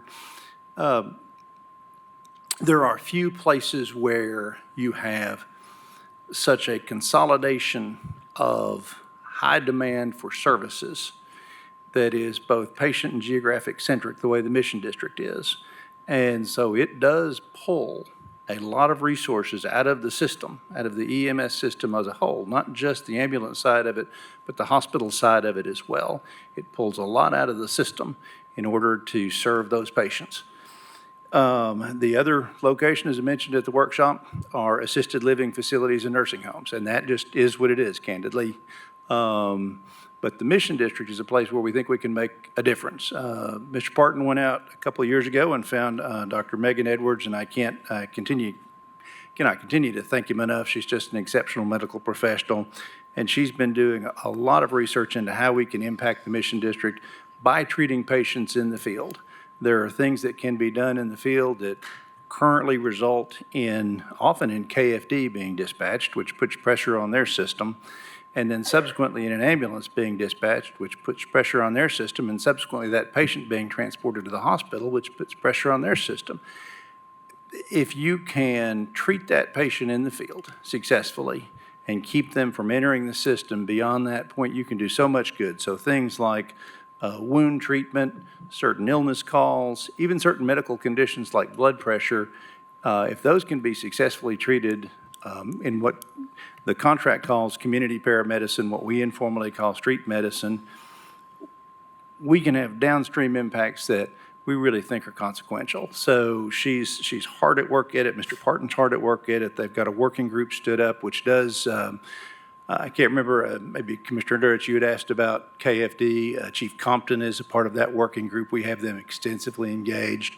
And we think this is a place where we can take pressure off the system.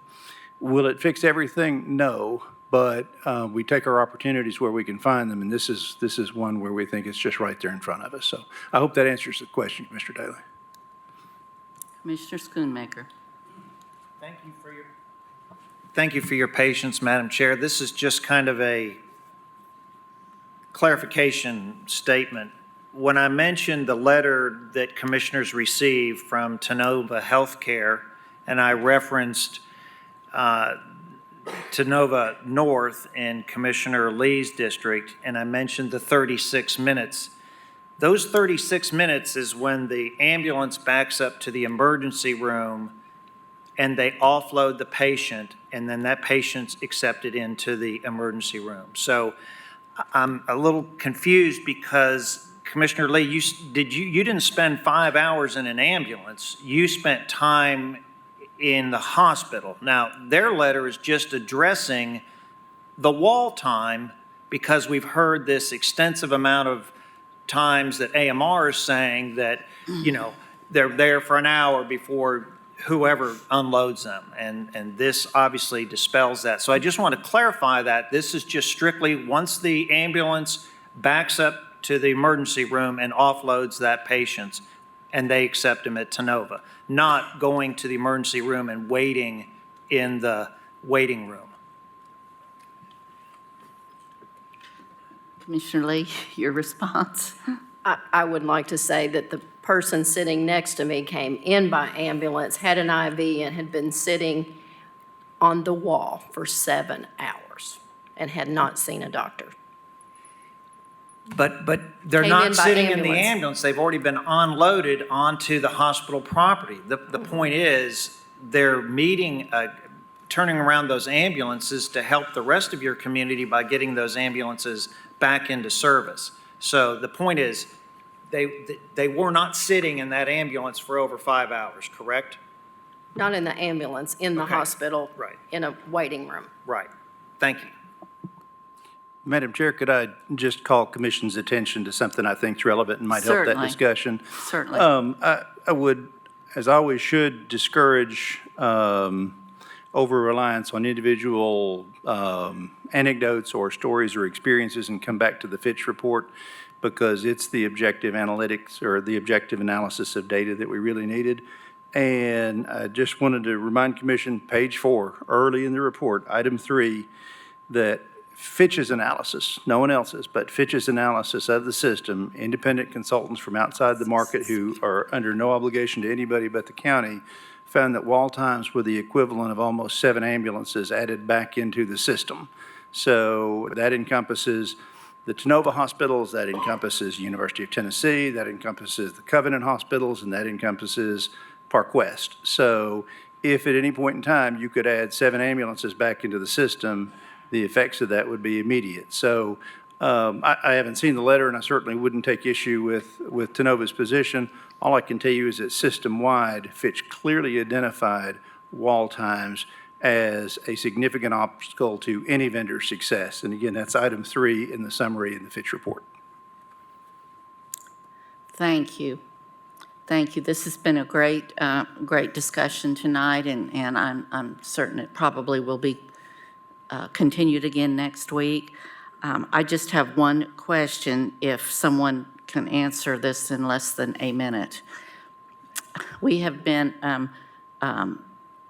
reminded that of the rumor that AMR might be going broke because of their parent company. Who would care to address that?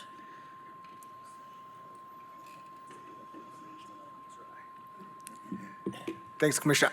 I don't know if I can address it in 45 seconds, but Try.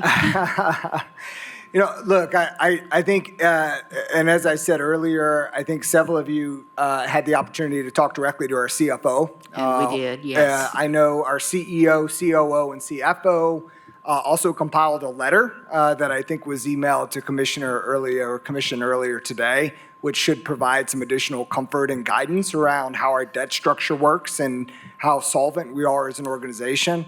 I would certainly point Commission back to that letter specifically signed by our CEO, COO, and CFO as additional reassurances of our solvency. Thank you. Yes, ma'am. And I bring that up because many who are listening and are involved in this have not had an opportunity to see that letter yet. So I just wanted that on the record that had in fact happened. Yes, ma'am. Thank you.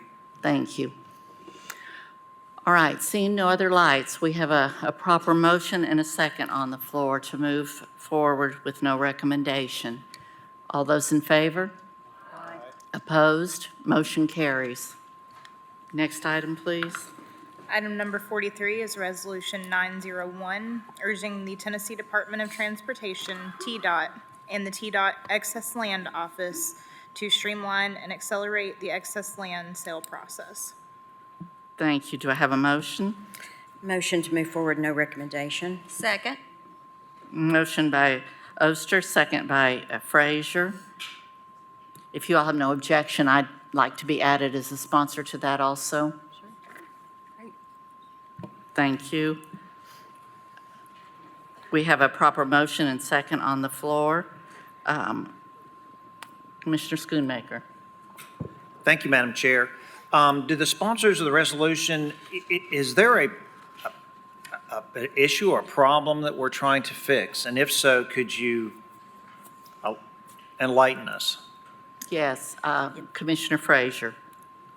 Yes is the answer. Yes, thank you, Madam Chair. So the right-of-way division excess land office, they're responsible for the administration and disposal of TDOT's surplus property or land that's no longer needed by the state. The current process takes up to 9 months or even longer. We've seen it last over a year to get through the excess land office and excess land committee. For small business owners, this equates to possible lost income. And so we would like for them to streamline and accelerate that process and increase their standards to less than 9 months instead of nine months or more, but less than 9 months. Okay. And by chance, did either of the sponsors reach out to Senator Massey, who's the chair of the Transportation Committee, to get her input to see if there was something they could do on her side of the aisle to be able to streamline that as well? I'll take that. Actually, yes. I reached out to Senator Massey particularly about one of my small businesses. I have 3 right now in my district. The process is stated that it's supposed to be a 9-month process. 2 of my small businesses have stopped pursuing it after 2 years. They can't even get anywhere. With the help, of course, of Jim Snowden, we were able to get 2 of our businesses to the right person at TDOT. And so this resolution really is to just hopefully get this process back to a 9-month period. I mean, I think that we can probably all agree that our small businesses are pretty important in our community.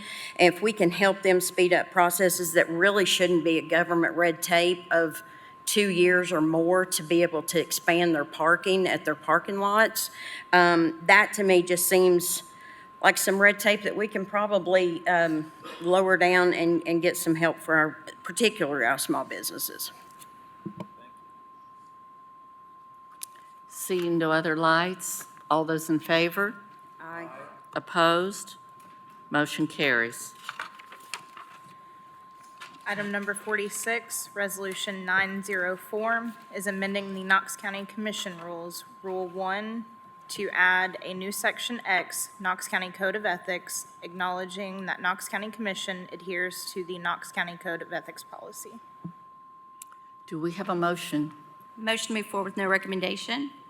Second. Is there any discussion? We have a proper motion and second on the floor. Commissioner Frazier? Thank you, Madam Chair. If I may, and if the body agrees, I'd like to address number 46 and number 47 at the same time.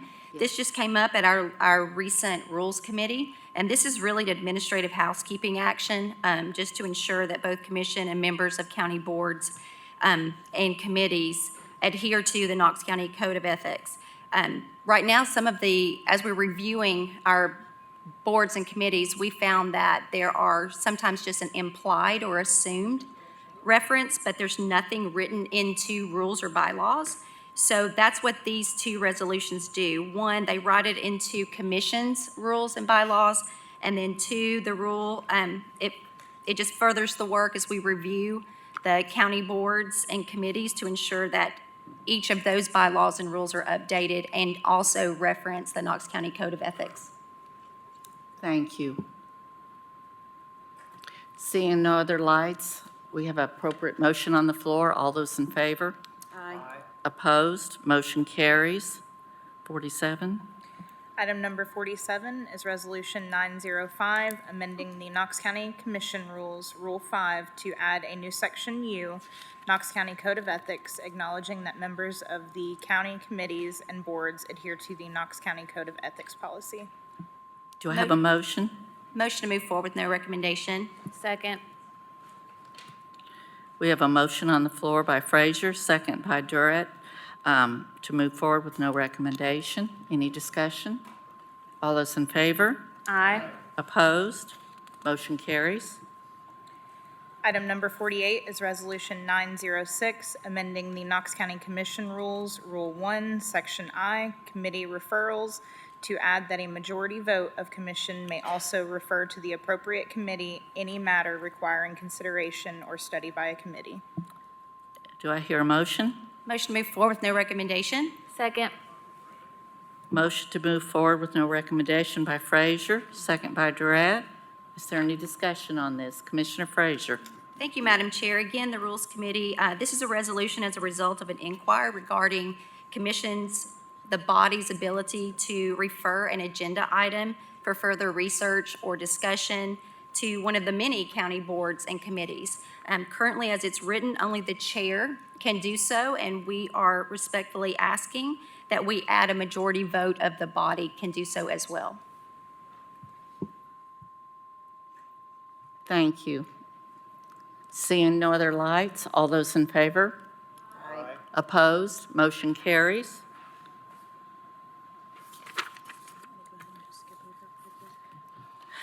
Let's see, we have no one signed up for public forum.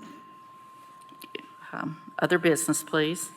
Item number 52 is discussion and approval of the February 2024 dates for commission work session and regular session meetings. Motion to approve this calendar change, which I'll discuss upon a second. Second. Motion by Hill, second by Frazier. This calendar change actually comes at our own convenience. In February, we are struggling with our Day on the Hill and conflict also with National Association of Commissioners. I have requested, and we have found out through our commission office that the date of February 21st, which is a Wednesday, proposing moving our regular Monday meeting, which was going to have to be Tuesday anyway because it's a holiday, to that Wednesday, February 21st, and then the following Tuesday, February 26th, moving the Commission and Zoning meeting. Is there any discussion or objections to those meetings? And the assembly room, the main assembly room is available on both those dates. Commissioner Lee? Yeah, I would have you said move then the commission meeting to the 21st on a Wednesday? Correct. I would have a conflict with that day. All right. The 20th is the closing and second day of our Day on the Hill, and Commissioner Schoonmaker and several of our representatives stay that day and go over to the House and Senate to sit in on committee meetings. So I think that would eliminate several of us on that day. Commissioner Beeler? Thank you, Madam Chair. Just a point of clarification, are we saying the work session would be on February 21st? Thank you, Wednesday? yes. That would Okay, be and then the correct. regular meeting on the 28th? No, on the 26th. 26th on Yes, Monday? yes, that's Okay, thank you. correct. Commissioner Schoonmaker? Thank you. Let me just clarify this. The 20th, Drew is saying that on the 20th, there are no meeting rooms available. Correct? Correct. So that's out. She said the 21st. Anyways, right, just so, So in addition to several of the commissioners still being in Nashville, there are no rooms available. All right. so we have to do the 21st. Same time, same place. All right. Commissioner Durrett? Can you repeat the commission meeting? Is it Monday, the 26th, or Tuesday, the 27th? My date written down is 26. the 26th. Okay, thank you.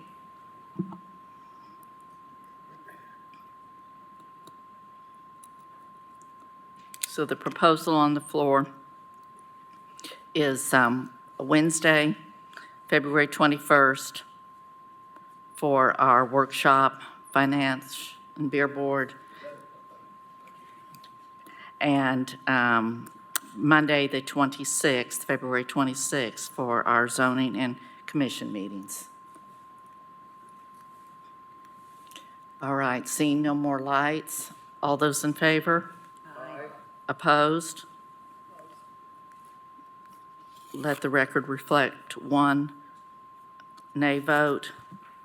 This moves on to next week for final vote. All right. We're looking at zoning. Before we get into zoning, though, I believe that Commissioner Durrett had asked for a moment of personal privilege. Yes, thank you, Madam Chair. I wanted to do this before the mayor left. As you know, it is November, which is Diabetes Awareness Month, and we did do our annual physical challenge. I see him trying to sneak away. It's fine. Uh-oh. We went to Top Golf and got to play at St. Andrews in Scotland. Did you know you could do that? I sure didn't. And, it was touch and go for me there for a moment, but it did come down to the last hole, and I was victorious. So I had to say that, but I also wanted to say it looked a little presumptuous of who was going to win. Oh. But for the mayor being such an awesome sport, I think he gets the t-shirt.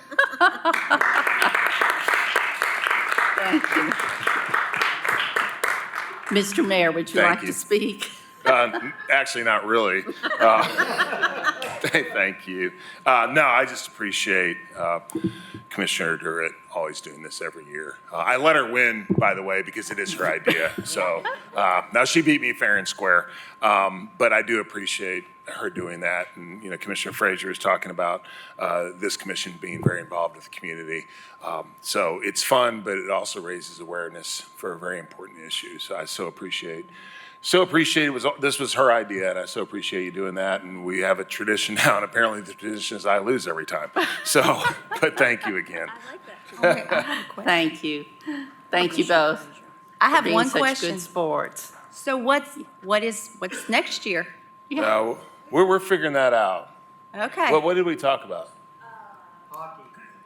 Oh. We could maybe do hockey. Well, I can't skate. Well, Commissioner Frazier, that'll be part of the suspense. All right, let us We'll have know. to figure it out. We'll let you know. All right, thank you all. Thank you. Thank you. Thank you, everyone, for being such good sports about all of that. It's certainly for a very worthy cause. And if you wouldn't mind wearing a little splash of blue on Monday, that is the color for diabetes awareness. Thank you. If you would give that to me in an email, I might Sure. remember to pass it on. All right, moving right along to discussions of zoning. Item number 54, any comments? Commissioner Lee?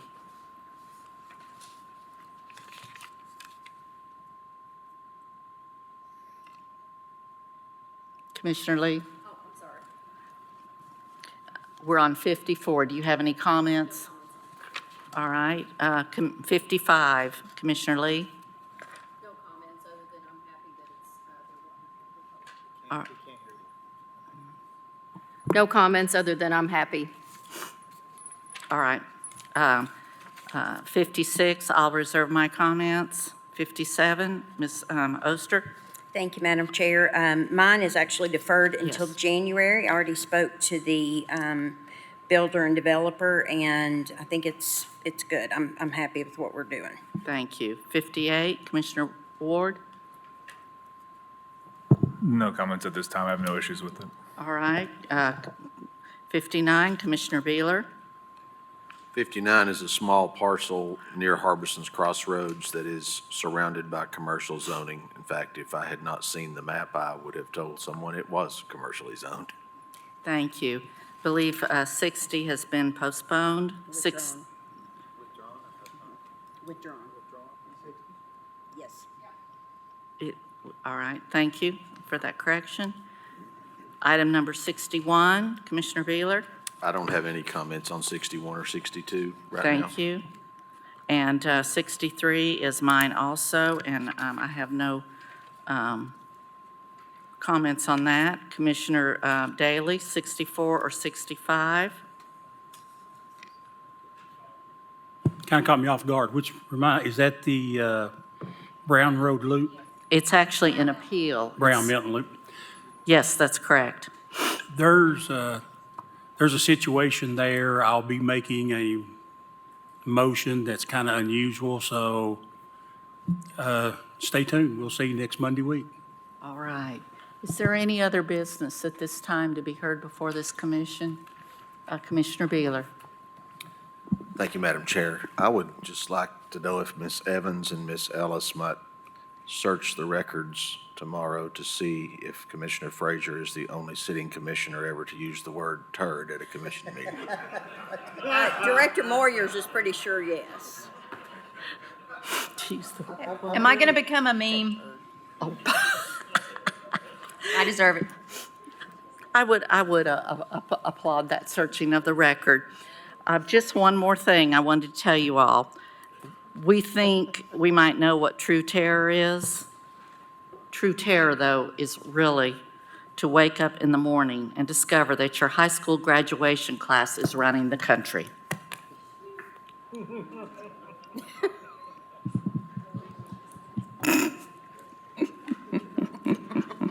Commissioner Daley, can you top that?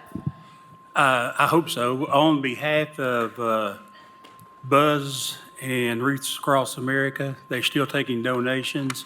I think we're a little short on wreaths. My last count, in December the 16th, we're laying the wreaths. Shout out to my commissioner right over there. Raise your hand, Commissioner. He has given us another dumpster to do recyclables this year again, so thank you, Kyle. Thank you, certainly worthy. Seeing no objections toward adjournment, this meeting is adjourned.